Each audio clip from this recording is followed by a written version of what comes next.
Welcome to Rates and Barrels. It's Wednesday, August 23rd. Derek Van Riper here with Eno Saris. On this episode, we have some draft results for 2024 to look at, thanks to Rob DiPietro from the Pull Hitter podcast, his Too Early Meatball Draft, which was new last year. It came back for a second season, 7 rounds already in the books. We'll talk about some things happening there because it's pretty fun to look to the future, even if you're still competing for this season. We're going to talk about some rest of season strategy if you're protecting the lead and if you're trying to chase a lead. So a lot of ground to cover here, plenty of fun to have along the way. But I wanted to start with the draft that Rob put together because the early eye to next season, like I'm always thinking about next season, even though I'm enjoying the current one. It's fun to think about the future. You can dream on the future. The future could be so much better than the present, right? You can put so much hope in the future being amazing. And don't look back at how many times you've been wrong about that. Just keep looking forward with that optimism. That's the way to a healthier lifestyle. I've got the board up on YouTube. If anybody wants to see that instead of our faces, you can see the first 7 round results that were tweeted. The interesting thing about next year, right? As things stand today on August 23rd, barring injury, Acuna and Ohtani are probably the consensus 1-2 for most leagues. Now, this is an NFBC format. It's draft champions in particular. 50 rounds is what they end up drafting. No in-season pickups. But I think we've reached a point where even in weekly leagues where Ohtani's stats are not captured simultaneously, right? You have to choose hitter or pitcher each week in this format. It's still at the point now where the value is so clear that that's where he's usually going to go. Things open up a ton after that. There are so many directions you could actually try to go from pick 3 through about pick 8. And I think the KDS, the Kentucky Derby style, like where do you want to be? It might be steered more toward the middle of the round being optimal than it's been at any point that I've played in the last few years. I always feel like later in the round, if the early spots aren't good, it's the later part. This time, it looks like the middle is going to be good because you see players like this particular draft was Strider at 3, Julio Rodriguez at 4, Mookie Betts at 5, Tatis at 6, Bobby Witt Jr. at 7, Freddie Freeman at 8, right? And there's a ton of great players that obviously haven't even been taken past that. So I just feel like that's a combination to choose from throughout that early part of the first round that is just loaded right now. Yeah, I think I'd still like 1. I mean, Acuna is just so tempting. I think I'd start with 1, but right after 1, it may actually go to 4, 5, 6, 7. I love being able to pick in there. And what it allows you to do is have some flexibility, which is what we've talked about is the benefit of being in the middle. You have some flexibility on the way back to discover runs, see them, jump into a run, avoid a run, whatever it is you want to do. You get a bunch of information between your 2 picks. Whereas at 1, you make your first pick and then you wait a long time, you make 2 picks and you have no extra added information between your second and third picks. So there's something to be said for that flexibility. Plus just the player pool in the middle. I love it. Julio Rodriguez, Mookie Betts for Tatis. I think if I was going after 2, I would go Julio Rodriguez, Tatis Jr., 3 and 4.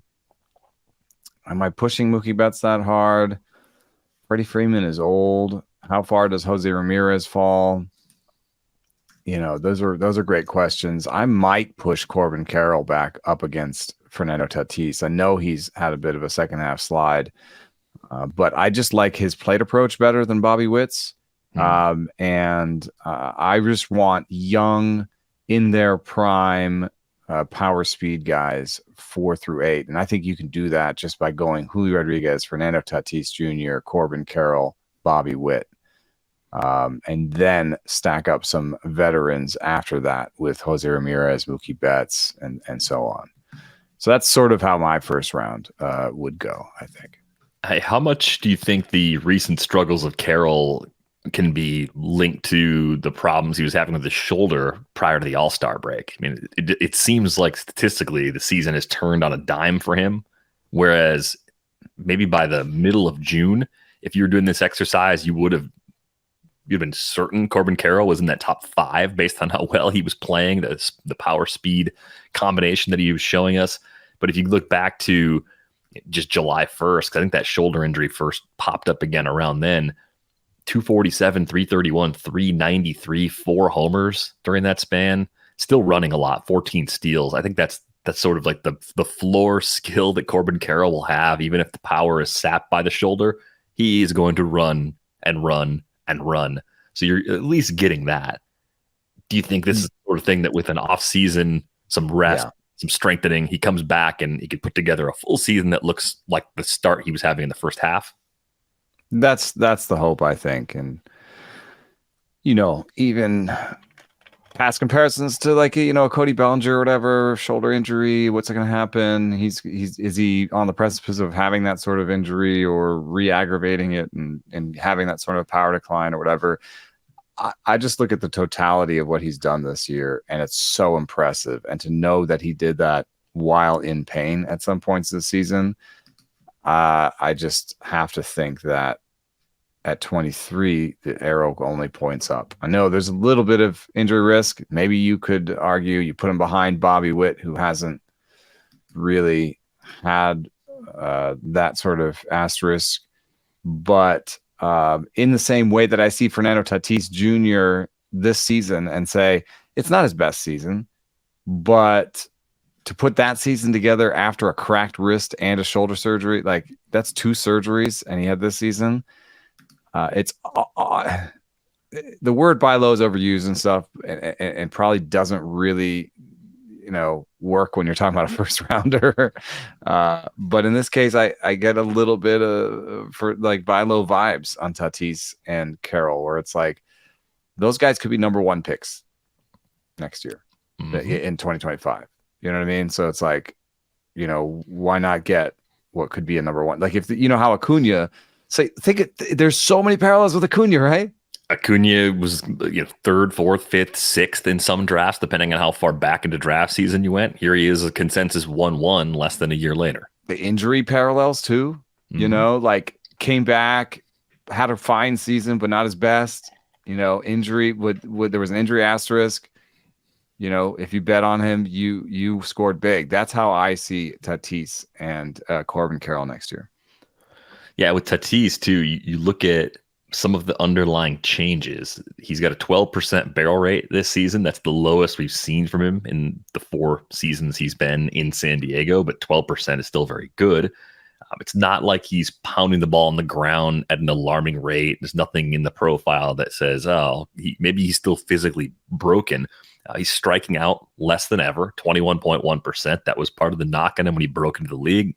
Bit of a free swinging approach. Maybe he's always going to have high 20% K rates. Well, now he's got a low 20% K rate. So you could see all the pieces falling into place and the best version of Tatis still actually being in front of us. I think the combination of injuries probably gives him heightened risk for the next couple of seasons. I mean, the shoulder in particular, it's fixed now, but that plus the wrist, plus knowing that he is an accident-prone person due to his decision-making, that adds a heightened level of risk. Learn something. I mean, people learn as they get older. Maybe, yeah. It's possible. And maybe, depending on what happens in the final weeks of this season, there's extra motivation up and down that roster to come back with most of the same core, all the same core next year, and deliver on the promise that everybody had for that team this year. I think that's all there, too. I think there's also some team context here where obviously the team is not performing as well as they wanted.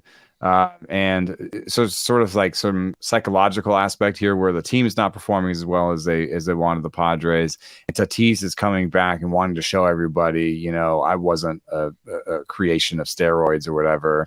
And the way that it's manifested is the highest chase rate of his career. And I think that's something that is mostly sticky to a personal mean, not to the league mean. But if he's demonstrated that he chases at about 30% of pitches outside the zone, this year it's up at 36. I just tend to think the next year it'll be down to 30 again. and that'll help. I think that'll just sort of help infuse everything. The walk rate will go back up. The barrel rate will go back up a little bit. And even this baseline that he's established, like if he did what he did this year, just did it again next year, I can't imagine that you would feel, that you were screwed out of your mid-round first round pick. So I think it's pretty interesting when you look at the top of the board. That decision Jenny Butler made at pick 3 was Spencer Strider over all of those bats, and Strider's going to probably get to pretty easily 180 regular season innings plus whatever he throws in the postseason. Pretty hefty increase over last year, but the results are still phenomenal. 38% K rate for a starter. We just don't see stuff like that. Mm-hmm. The underlying metrics support it. We talked about how often he gets away with the misses in the heart of the zone with the fastball that still get him whiffs, which is just it's nuts. But I don't think it's an anti-Strider argument to pass on him there as much as it's saying the hitters are so good that the gap between the first round hitters in the early part of the round, it's actually bigger. Like waiting on a hitter actually is a bigger drop off than waiting on a pitcher right now, because everybody seems to be waiting a little longer to start building their rotation. Or this is a group of almost entirely group of people that plays in the NFBC. I think everyone plays NFBC leagues. The consolation prize for Strider is Cole. Yeah. Who's amazing. And the consolation prize on, missing out on Julio Rodriguez and trying to get a bat in the next round is like Corey Seager, she got Robert in the second, which we've been talking about constantly about, his risk, his reward, his abilities. I would much rather have Julio Rodriguez. I'd much rather have Tatis. It's Julio Rodriguez, and then the next starter that went was Corbin Burns in the third. It's basically, would you rather have Strider and Luis Robert, or would you rather have Julio Rodriguez and Corbin Burns in this particular draft based on who's available? I would rather have Rodriguez and Burns for sure. Yeah, I think I would too. But it's not a bad alternative, right? You can get your players. Well, and this is something that you have to consider the format. This is still a very specific format, and beyond just being a specific format, doing a draft this early puts the attention or the sort of the incentive on floor maybe, or on, especially among, I think, pitchers and closers and certain types of players, makes you want to take a sure thing, so I think with Strider, she's like, man, I got a sure thing at starting pitcher. All these other guys are going to have to take 2 or 3 starting pitchers to feel as sure about one of them. You know what I mean? Mm-hmm. This, by taking Spencer Strider in the first, I allow myself to then go bat, which only one other team did. The team that got Garrett Cole went bat. I don't love Corey Seager, Adolis Garcia as the bat combo, but Luis Robert and Marcus Semien, that's pretty good, actually. She could come out of that with 40 stolen bases and 50 homers. Yeah, and I think the other part of the case for Strider would be that you see a pretty big gap between what Strider has returned so far this year and the next highest pitchers by most earned value calculators and auction calculators. So unless you have a compelling reason to believe that any of those other pitchers in the field are going to close the gap, or that Strider's going to fall short of expectations next year, that would be your pro argument for Strider. I don't think it's a landslide combo. Like, again, I think what Jenny did works. I think Julio versus Burns is probably what I would do as well. But if you were a few seats over and you didn't have the choice, right? If Strider fell to you at 6 and Julio wasn't there, and you ended up with the different combo from the different spot, you'd probably be pretty happy with it. It's just when you have the choice, you have to pick. you have to decide who you actually want, like your preferred strategy. You can't just say, oh, I'll just take whoever falls. At 3, everyone's there. So yeah. Also interesting on that is, when you look at James Anderson's draft, he was the one who took Julio Rodriguez, and I would hate normally the idea of taking Emmanuel Clase and David Bednar, having two of your first 6 picks be closers, and maybe even 2 of your first 7 being catchers. I mean, it's so he went so kind of specific into these needs early on, where you're like, I kind of hate that, because you're like, what? Like, you're letting all these well-rounded players go. You're behind on steals, probably, and even though Smith and Murphy are great catchers, they're not great hitters if you put them up against all other hitters. You know what I mean? They're not on the same level as some of the other hitters that are going. So I hate that for a lot of formats, but for this format, he now has the rest of the draft with, like, he doesn't need to take a closer for the rest of the draft, and taking a closer on August 23rd for next season is near impossible. I mean, he could really just peace out on closers until the 20th round, and then he's just taking flyers on, interesting arms. And in the meantime, he's going to take a lot of interesting bats that are out there because other people are now, oh my God, I don't have any closers. The bottom falling out on your middle round bats when you do early drafts, be that something this early or even just draft champion stuff throughout the fall and early part of the winter, it's so much more likely that a closer just gets bounced from save opportunities than it is for a hitter to fall completely out of playing time. Mm-hmm. Right? The value drop is much greater when a closer loses his job compared to a hitter playing a bit less or ending up on a worse team. At least they're still useful.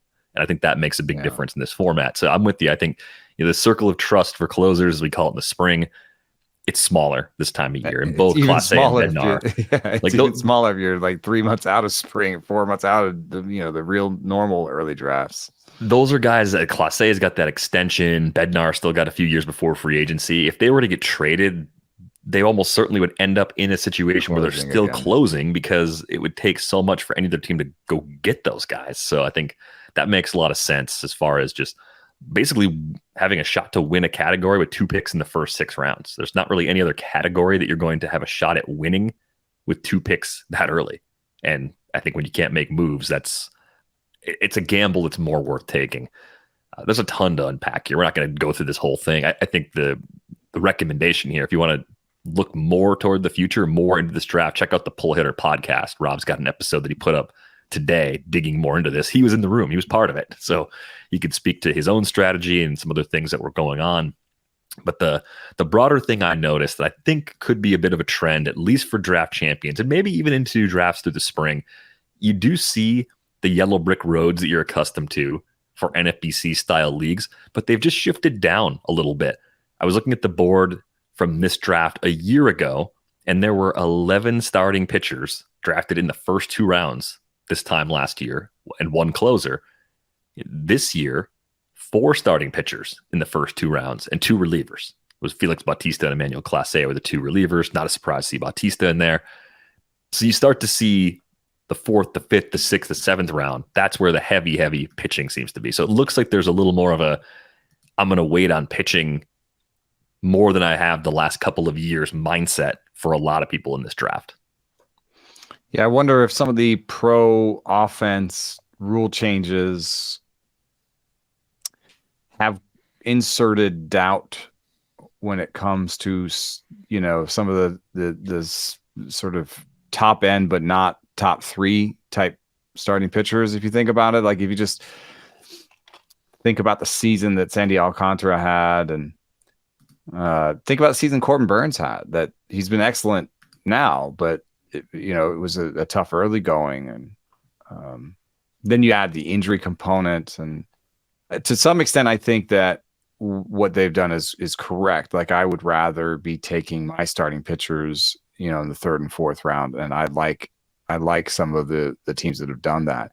But to some extent, I wonder if it's an overreaction to a change in the offensive run environment, because theoretically, as offense goes up, the elite starting pitchers that somehow still manage to put up an ERA that starts with a 2 are worth even more.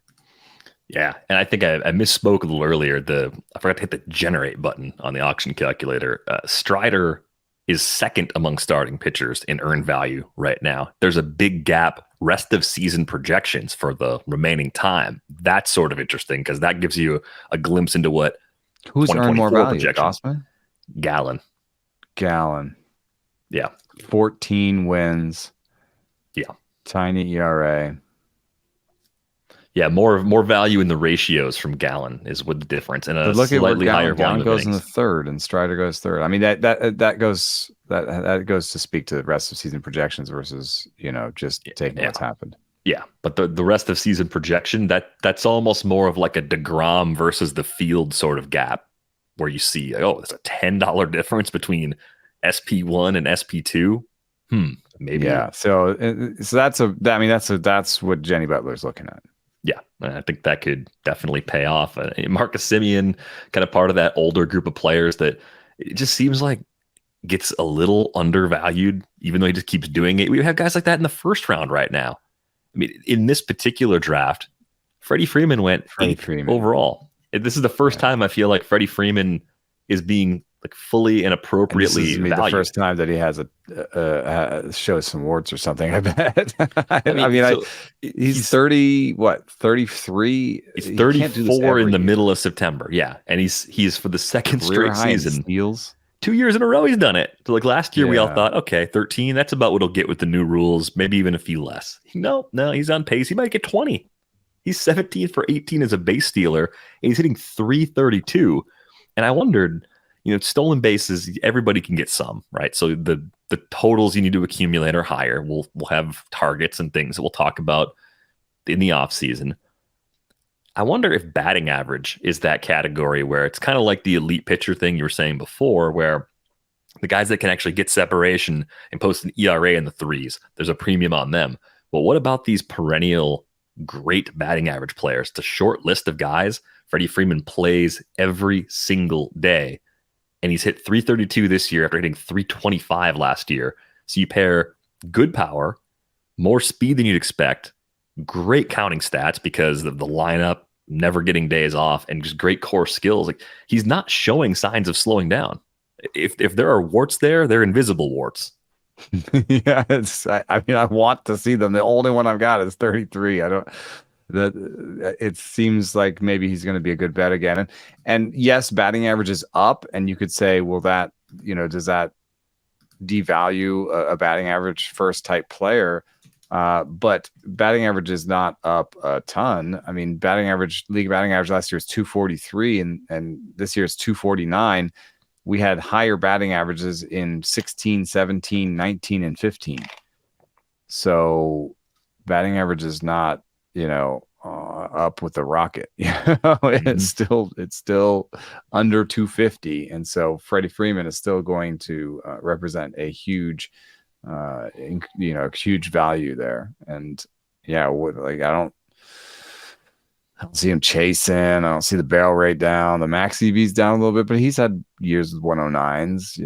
It's the swing strike rate is still. He had this weird thing where he just improved his swing strike rate in 2020 and never looked back. I don't know. I can't spot it necessarily. The interesting thing about that build, so team 8 in this room was Jason DuPont, who's an NFBC player that I think I've talked to once or twice, maybe in person over the years. But I like that it's Freeman up top, 3 aces potentially: Luis Castillo, Zach Gallen, Tyler Glass. Now, the reason I like that. Oh, the reason you like it is you took CJ Abrams. That's not it. I like it because I think when the room generally agrees on a construction type, let's wait on pitching, there's leverage in doing the other thing, as long as you're not giving away value. And I don't think Jason gave away value here. I mean, Tyler Glass now in the 4th. I don't think that's going to be happening in March. I think that's a benefit of drafting early, right? You take the chance on him now. We'll see. The more you look at him, if he's healthy through the end of the season, again. But if he goes through the rest of the season and he's healthy and he keeps pitching the way he does, he'll go up. He get into being the best of those 3 pitchers. But I just like between Castillo and Gallen, tons of innings, really nice floor for the ratios, and then you get the guy to round it out with Glasnow. Good combination. The CJ Abrams combo with Jazz is pretty interesting because that's a lot of, to me, there's some skills risk with CJ Abrams still, even though I obviously like him. And then, of course, there's the health risk for Jazz, given all the time he's missed these last 2 seasons. But he got back in on steals. But he got extra bags. So every draft is pick the thing you're going to chase later when you're building a foundation. Paul Sewell was the 7th rounder. It's power. Yeah. How do you feel about chasing power based on the environment we're in right now and based on how people seem to want to push hitters up a little bit more in the early rounds? Would you be comfortable chasing power? If you have Freddie Freeman as your first hitter and elite average is part of what he brings, that gives you a little bit of buffer if you don't get power that comes without the flaw of a low batting average, right? So you start to think through it. I wish I knew what the ball was going to do next year. That's just an asterisk that I think makes it hard to run a Major League Baseball team and run a fantasy team. The ball right now is livelier than it's been in the last 2 years, but nowhere near as lively as it was in 2019. And so with that slightly livelier ball, yeah, sure, I like it. But what if it's a dead ball? What if it's deader than last year? Then he might run into some trouble. I think the funny thing about any draft at the end of the season is that it's the most recency bias you can possibly have.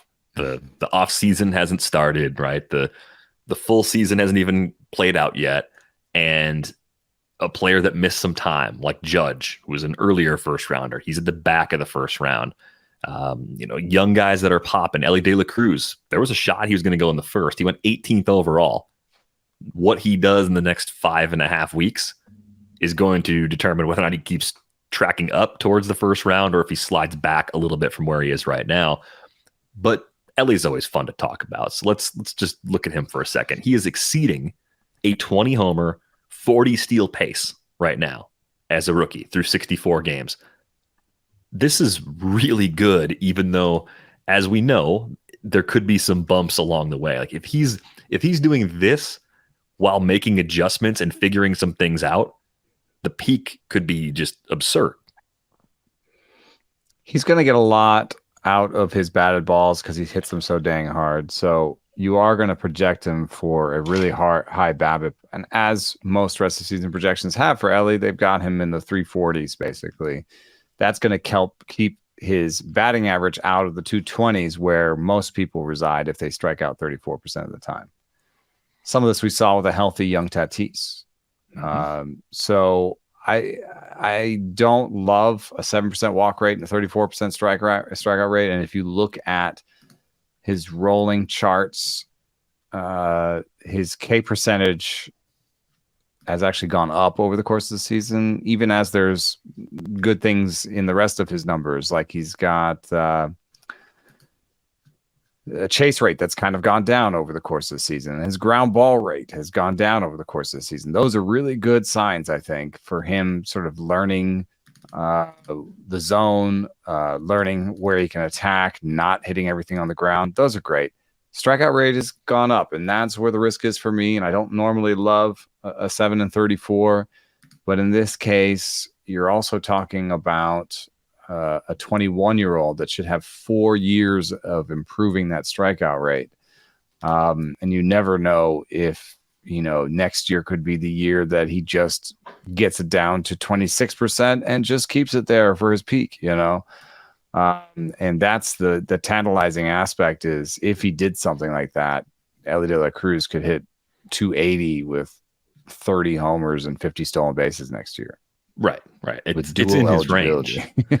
It's in his range. I went back and looked at the first half, basically, of Tatis's rookie season, and it's better. 28.5% K rate during the first half of his first season, 8.8% walk rate, a 164 WRC plus. Elly is at like a 94 right now. So there's, in the current version, there's a pretty big gap between Elly's fantasy value and his real life offensive value. Even though, there's tons of things to But like. think of Witt. Like Witt again. had some similar aspects. Yeah. Like, could you take Bobby Witt with a sub 300 projected OBP in the first round? Yes, you could. People did it, and it worked. And this year he got better. And that's the other part of this too. Is like it's always hard to know. You can believe with a lot of reason what a player's ceiling is and be pretty right about it, but it can just take longer than you want it to. I think the timing aspect of it is always hard to project and figure out. Yeah. When does Elly take that jump? Is there a time where he goes backwards? Is there a time where the league seemingly figured him out, and now we have to have a bunch of pieces about what happened to Elly De La Cruz? Mm-hmm. There's all that aspect to him. What's your top line takeaway though? I feel like, is it too high? It feels appropriate based on how. Would you take him if you had that pick? What were your choices there? Yeah, it was John in Fish. This situation, you got Elly De La Cruz, Corey Seager. He doesn't have a pitcher yet, so you've got Kevin Gossman and Luis Castillo. You got the closers, Clase and Bautista. You got Bryce Harper. I'm not taking a closer at 18. No. Harper. If I took a hitter, he took Yordan Alvarez first. I might go with Gossman or Castillo. I like Yordan from the later first round position, though. I really do. I think we've talked about him before as being one of the hitters that could be like Judge was a year ago, where it's just absurd everything. But Judge minus the stolen bases, so that maybe that pushed Fish, towards taking someone with stolen bases there. Yeah, maybe. That's why I wouldn't take Corey Seager necessarily over Elly De La Cruz. You think Corey Seager might have some backing up of the power stats, and then also he's not going to steal bases, and he has his own risk, which is injury. So definitely not. I don't even think I'm taking Corey Seager where he went, which was just at 19, a pick after Elly De La Cruz. So I'm definitely not taking Seager over Elly De La Cruz. Yeah. So the who's the best alternative? Harper is probably the most tempting to me. Harper and Gossman for me, or Harper and Castillo. Just Castillo is, just an amazingly high floor pitcher, I feel like. Yeah. So these results are really fun to look at. Dig into them. Tweet at us. Let us know what you think. Listen to Rob's pod about it too. Just dig even deeper. I haven't had a chance to listen to it to get more of the, hey, what was it really like being in there? But love the concepts of these early drafts. And it's made me wonder, would most people want to play in a baseball league that redrafts maybe at the All-Star break? I'm not saying redraft every month. I'm not saying redraft more than one extra time, but drafting is so fun and the season is so long. And Roto in particular, because of your own roster construction, maybe you had a flaw in your build, or maybe you had a couple of key injuries. You can be lagging so much in a category or two that you really, like, your best possible finish really starts to take shape in the middle of the season where you're like, oh, I can maybe get my money back. I can take third, but I can't win. If you redrafted, like if you didn't have enough saves, you couldn't catch anybody, you're not going to find enough on the wire. If you had a redraft at the All-Star break, you could have 4 closers for the second half of the season, right? You could tweak your strategy a little bit more along the way, knowing that you have a chance to like steer into the skid and make wholesale adjustments to your roster. Would you want to play in a format like that, or do you prefer just running the marathon as it is? I don't know. There's something about it. I love it and I hate it, because the reason I love it is, drafting. The reaping, sowing meme. Drafting is the reaping. I mean, drafting is the sowing, and then the setting lineups every week is the reaping. And so maybe if there were some added draft and holds through the season where I didn't have to do any extra lineups, that'd be good. But I could see a thing where I'm like, yay, draft. And then like in late August, I'm like, oh no, I have to set 25 lineups this weekend. Yeah. It's a management problem at a certain point. But I just think if there were a league designed to just basically hit reset at the All-Star break, you don't keep anybody. You did what you did. You're winning, you're losing, you're middle of the pack, whatever you are, it doesn't matter. You have no holdovers. I could replace leagues. You had a first half league, it ends. and you just have a second half league. So then you don't start doing this thing where you're building up leagues, and by the end of the season you have twice as many as when you started the season. Yeah, I think I'd rather try it as one league with a redraft component where the standings don't reset, as opposed to two where it's a first half and a second half league. One thing that I hate about ending it, and let's say you had like a monthly league where it's just a month, what happens is it starts incentivizing people to really dig into the schedule. And I don't really enjoy that. I mean, it's just it's like complicated. It's a lot. You have to kind of, and then you have to maybe simulate all your results based on the actual schedule or whatever. Then it'll really help people that have the deep, even machine learning, but modeling experience, where they can just, have a rest of season projection of this batter against that pitcher on this day because I've, gamed out the whole schedule, Right. Yeah. And of course, the schedule has chaos and it won't turn out to be exactly that way, but it still favors the people that can really model out every day of a schedule like that. Yeah. I don't want to make fantasy baseball require any more quantitative chops than it already needs. Like, I think we need to nudge it back the other direction to have broader appeal. But I think does Underdog do that a little bit where it's Underdog does a few different things. They did a mid-season draft. Price points are pretty accessible. Like the mid-season draft was like $7 or something to play. It's best ball. It's smaller rosters. The position eligibilities are even kind of lumped together. It's like pitcher, infield, outfield, utility, I think, are the 4 positions, right?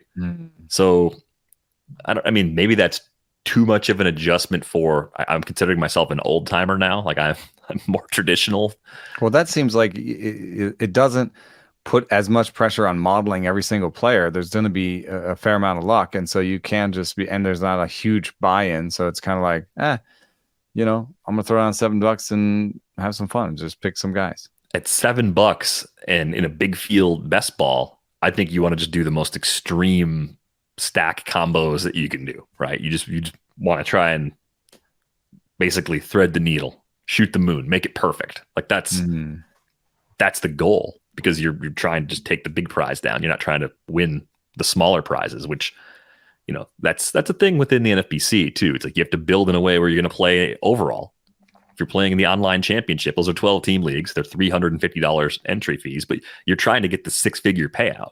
So you still have to make sure you're thinking about playing against everybody else. And that's where that leverage idea I was talking about earlier, where you do something a little bit different structurally than everybody else, it helps you in the overall contest, especially because a lot of other teams out there are going to have similar bids, similar builds, relying on similar groups of players. But if you have this completely different shape to your build and you're right, you get separation. You get separation of the field because of your leverage. Totally. So a couple other things that are on my mind here. We had a mailbag question about Trea Turner. It was basically what's going on with him. His season has been pretty strange, and I saw him go at the 1-2 turn of that draft just for reference. So as disappointing as this season has been, you're still talking about a potential late first round pick for next season. What do you see when you dig into the underlying numbers? We were looking before the show at the swing decision, specifically on pitches outside the zone. And there's a turning point right around the time he got that standing ovation from the home fans in Philly, where the decisions got better and the results quickly followed. That's how it looks. But I've noticed that, you can look at his chase rate, and it hit on July 9th a rolling peak of 44%.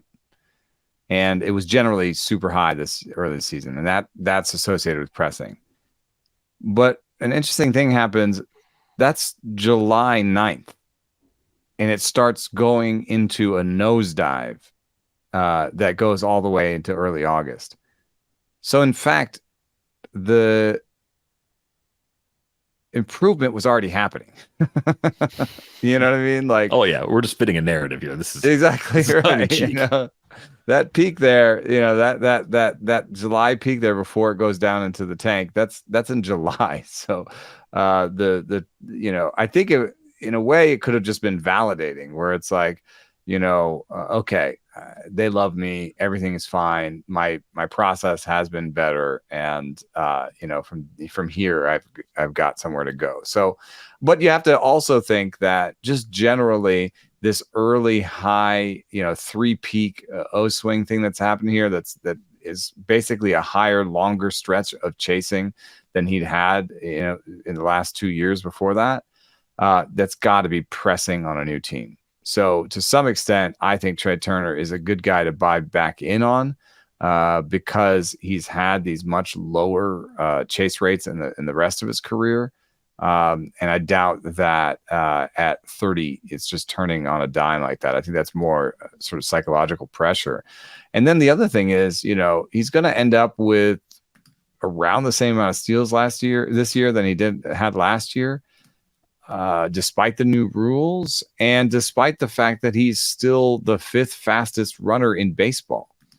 So I kind of think that there's a chance that he steals more bags next year too.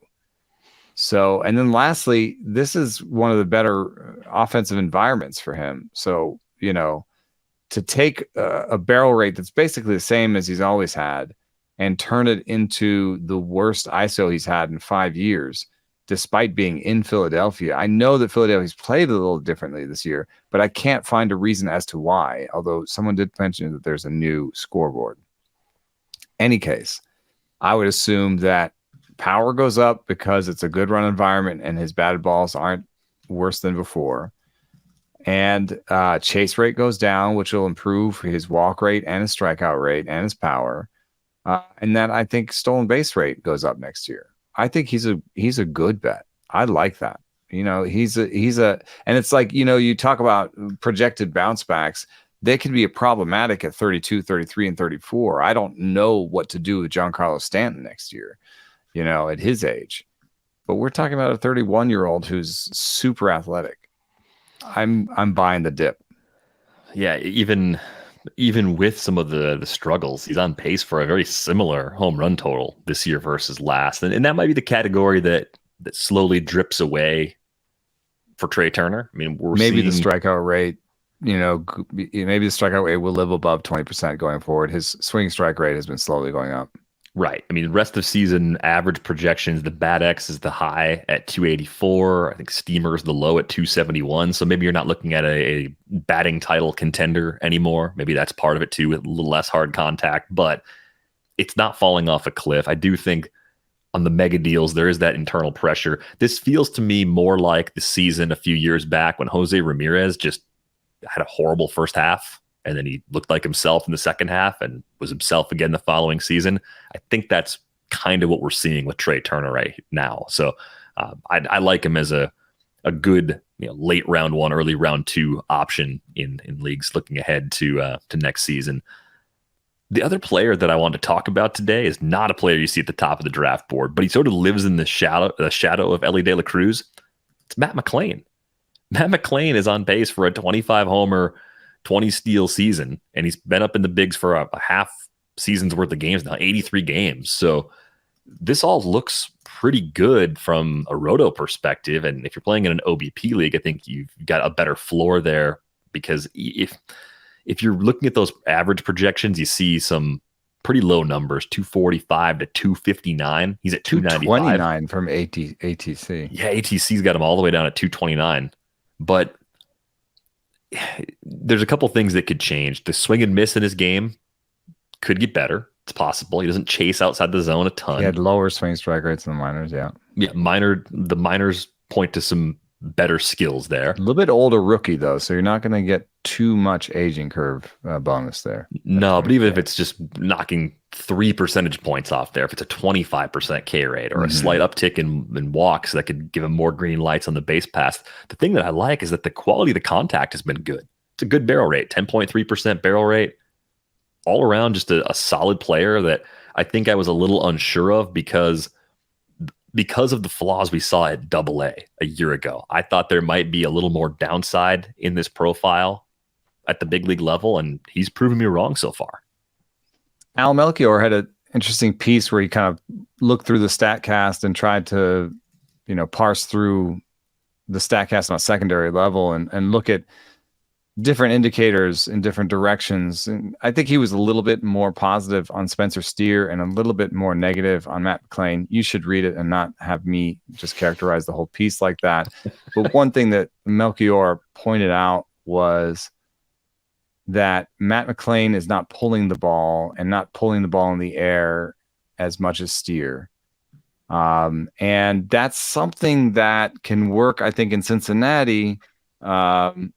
But does make you wonder, what his road splits will look like in the future. You take a guy like this with a 28% strikeout rate, a 35% pull rate, and a 10% barrel rate, and you put him in New York, you could have Tommy Pham. Tommy Pham with middle infield eligibility. And yeah, and I'm not saying Tommy Pham is bad, but I'm just saying that like Oppo barrels are not as good as pulled barrels, and so you wouldn't expect a 393 BABIP. You expect like a 280 BABIP. You might have the ATC line, honestly. Yeah, you look at the spray chart of where he hits his homers. I mean, there's 3 that he's pulled down the line to left. Everything else is to center and right. I guess you could say 1 to left center, but mostly and then back up the middle and Oppo. Dead ball risk. Yeah, I think dead ball risk. I think the park factor is pretty important there, right? Yeah. Because we know Great American Ballpark, it's small, it boosts homers. If Matt McLain somehow, if they decided he's the guy they're going to trade out of that crowd of infielders, then maybe you have more concerns. But I think as long as he stays in Cincinnati, this looks like a good all-round. And how about package. the Ryan McMahon risk, where sometimes you're not sure you want to play him on the road? That was a little bit more early in the season for Ryan McMahon, but it was still a thing. We owned Ryan McMahon in the main, and we were trying to find platoon partners for him sometimes when he was on the road. And it hasn't, I don't think, come to that for McLain this year. He has a 287 average away from home. His ISO, though, drops to 146 on the road. I think because McLain can run, and because he's got good enough plate skills, and because you're not also dealing with the atmospheric conditions, and like the road splits will be lighter in power. But I think Matt McLain has a good enough approach, and because of his speed, it's not going to be quite as harsh as the splits you see sometimes for guys like McMahon and the Colorado bats. Yeah, it's fair point. It's a fair point for power, though, because 41 games home, 41 games away, 10 homers at Great American Ballpark, 4 on the road. That fits the type of hitter he's been so far. So, he's actually one of those guys that I think is a riskier bet in the way too early drafts and becomes a more solid bet if you can be on the other side of the winter meetings, for example. You know what I mean? Right. You get the spring closer training. You get to spring, you can be like, hey, I'm going to bank all the power at home, and I'm going to bank the stolen bases home and away, and I'm going to think it's going to be more like a 260 plus average than a 230 average, which I think that the 230 is pretty aggressive in the negative direction for me. I mean, this is a guy who's run high BABIPs. He sprays the ball and he plays in a great park. I think he's going to have a decent BABIP, and he's going to have more of a 250, 260 average at worst. So, if it's spring training and he's playing in a Reds uniform, I have fewer concerns about him. Here's the other split that I think I should bring to the table. If you look at the lefties versus righties and what Matt McLain has done so far, his K rate against righties is 30.5%. So that's same-handed pitching for Matt McLain. It's a 122 WRC plus, though. Still walks, still gets to some power. For a rookie, it's not the end of the world. There should be more walks. He took a lot more walks than the minors. Against lefties, it's 21.5% K rate. 965 OPS altogether. So definitely better results with the platoon advantage. Not a big surprise, but does the elevated K rate so far against same-handed pitching worry you the same, more, or less than the power away from Great American Ballpark? I'm sorry, what was that? Which of those splits worries you more? The 30% K rate against same-handed pitching, or the power away from Great American Ballpark? I hadn't thought of the K rate against same-handed pitching. It does worry me a little bit more just because, and this is another thing that you'll find out more in the spring. just because they now have Jonathan India coming back. They're playing Noel Marte. This is a really robust team positionally. The good news, though, for McLain, from a how the pieces fit on the roster perspective right now, across that group of infielders, Votto, of course, is a lefty. Elly's a switch hitter. Everybody else is a righty. And Spears a righty. also India's a writer. Probably in his favor compared to somebody like Christian Encarnacion Strand. Yep. Maybe even against Noel Marte. They've played McLain at short, even with Elly De La Cruz on the team. So defense will keep him in the lineup too. Yeah, and I mean, look, I'm not watching the Reds every day. I have my hierarchy of viewing. I see the Reds a little bit, and every time I see the Reds, Matt McLain looks really good defensively at both spots they play him. Like he looks like a good defender. So that could be something that really does keep his playing time above the level of some of the other guys there. But so much is going to change with this depth chart between now and opening day next year. So I'm with you on the timing as far as maybe wanting to wait through the winter drafts before you start to go after Matt McLain. Get some clarity on who is actually gone and who is actually still in Cincinnati. A couple big questions that I mentioned at the top of the show. We had one of our listeners reach out. Michael wanted to know, what do you do if you're a notorious tinkerer like Michael, constantly working the wire, trying to improve your team, when you have a big lead in a roto league? How do you handle protecting a lead? What types of things are you thinking about? You were in this situation just last year in labor, right? Where you had a pretty big lead. I feel like in a mono league, it's almost harder to screw it up because you don't have as many options. In a mixed league, there's so many silly things you could try to do that could actually backfire, but you're kind of gridlocked by the lack of available playing time in many cases in those mono leagues. Yeah, I've made mistakes in the main last year. I made the mistake of reaching for a category. I wasn't necessarily leading, but I didn't think as much about what I could lose and thought too much about what I could gain. So I think that sometimes can be a problem. When I was so far out in labor, I was just actually trying to win. I wasn't playing anymore against the other players. I was just playing against the all-time record. And so I was actually just trying to get as many points as possible and was very aggressive, even in categories where I could have just said, hey, I'm going to be more conservative and just win this thing. So I would say my general advice would be to look at the places where you are the weakest and work there and work defensively. So just look at the categories where people could take points from you, and especially people near the top of the leaderboard. So identify where they are in each of the categories and how close they are to you, and be like, oh man, they could get me in Ks. Then you put a little bit more focus on Ks. Maybe take that third closer out and put a starter in there or whatever it is like that. Yeah. I mean, I think you would also want to be careful if ratios or batting average are close. I think those are the trickier categories to figure out. Like, oh, I'm in the lead and there's 3 or 4 points I could lose in ERA and WHIP.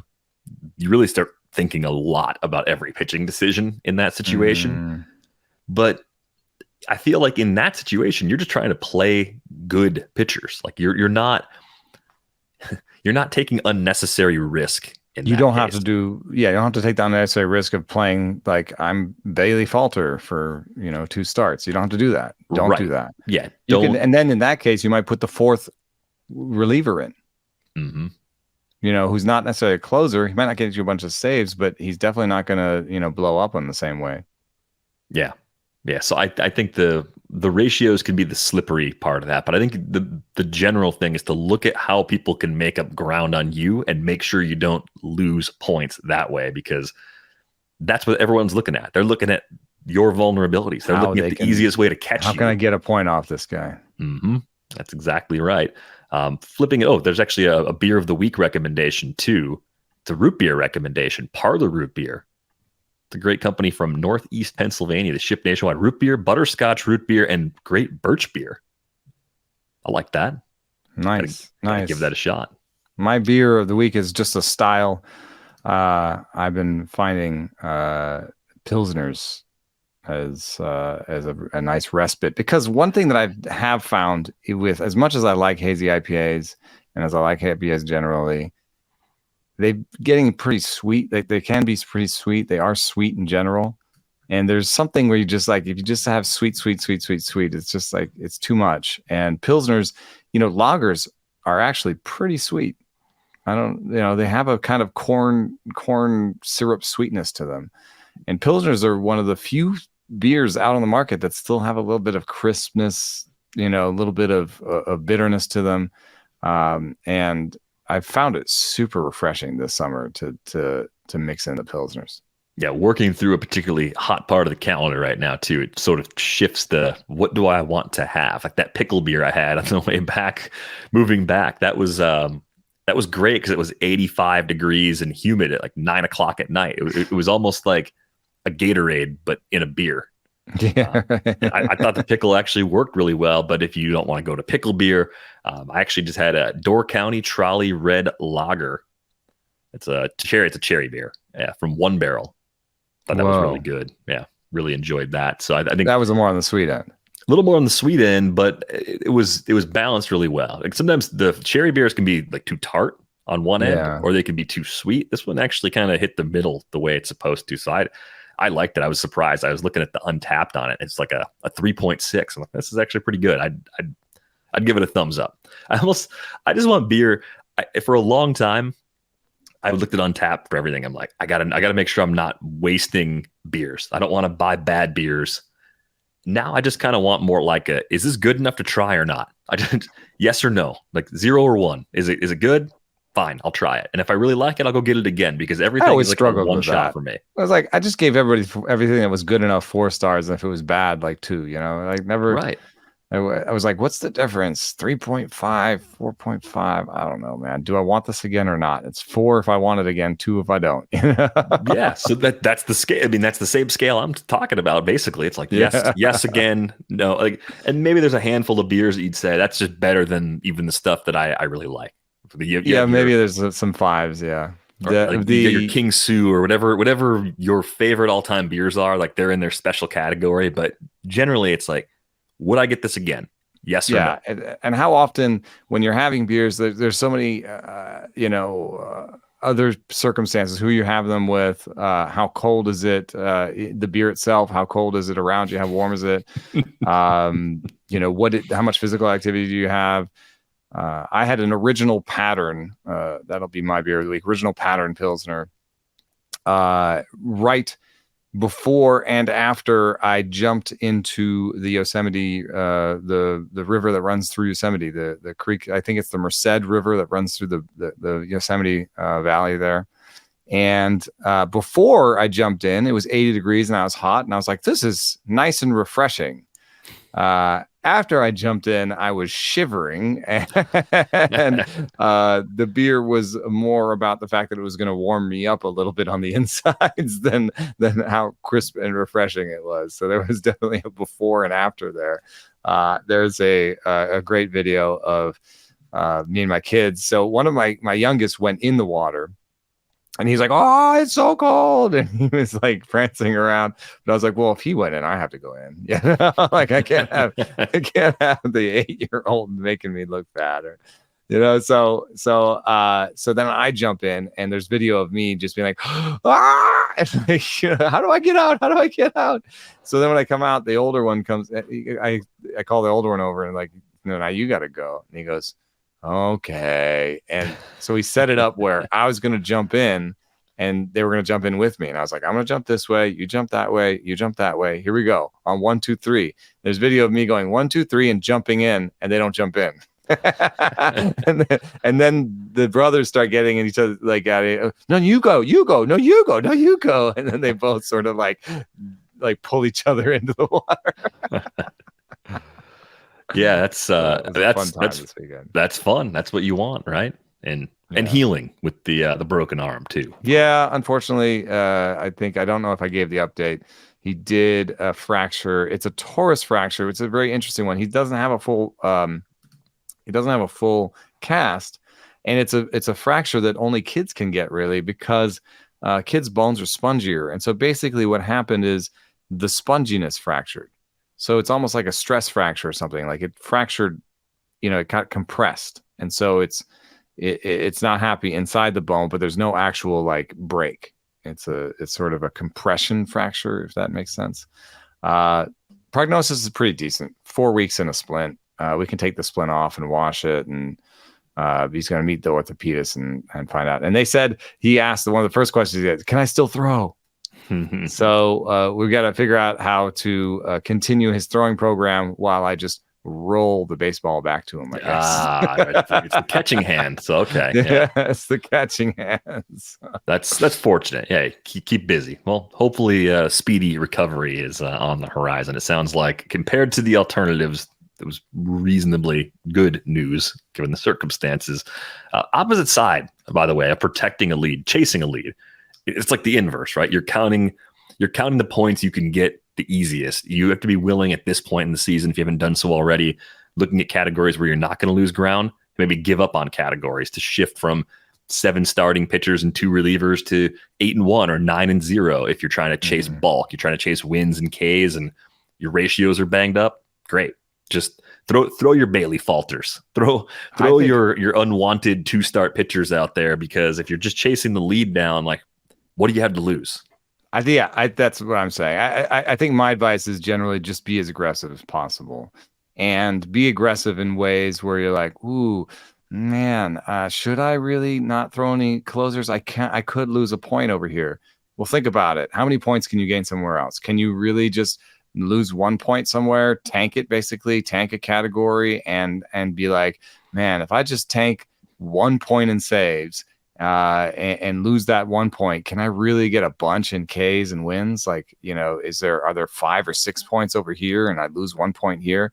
Be willing to lose some points if it means you can be aggressive in your roster somehow.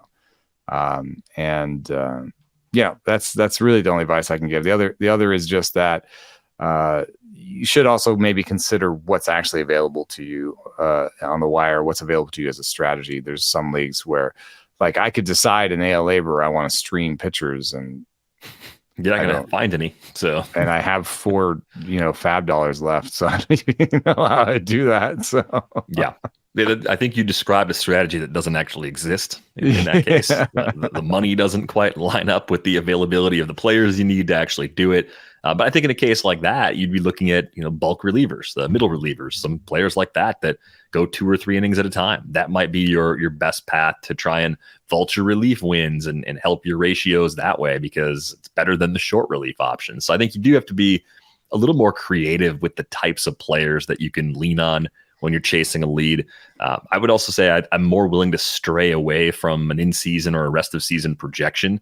Oh yeah, play the what could go right game. At that Tim Anderson projection any longer. If you're going for something, just drop him. You throw Basabe out there. You throw like the unknowns. Like, it doesn't matter. Even if we're worried about the ceiling on a player, like, just see what happens. Like, players can do pretty.